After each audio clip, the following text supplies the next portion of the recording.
આગળ વાત કરીએ ભરૂચના અંકલેશ્વર પાસે ટ્રાફિક જામના દ્રશ્યો સર્જાયા છે। નેશનલ હાઈવે પર ટ્રાફિક જામ થયો છે, જેના કારણે વાહન ચાલકો પરેશાન બન્યા છે। બિસ્માર રસ્તાને લીધે લાંબો ટ્રાફિક જામ સર્જાયો। ટ્રાફિક જામને પગલે અનેક વાહન ચાલકોને હાલાકી પડી રહી છે।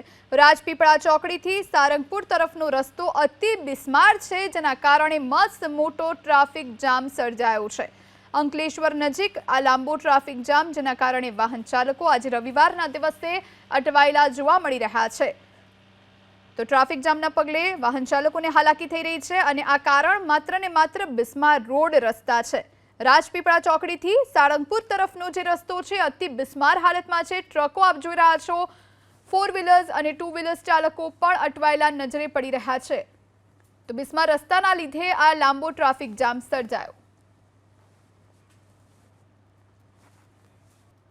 આગળ વાત કરીએ ભરૂચના અંકલેશ્વર પાસે ટ્રાફિક જામના દ્રશ્યો સર્જાયા છે। નેશનલ હાઈવે પર ટ્રાફિક જામ થયો છે, જેના કારણે વાહન ચાલકો પરેશાન બન્યા છે।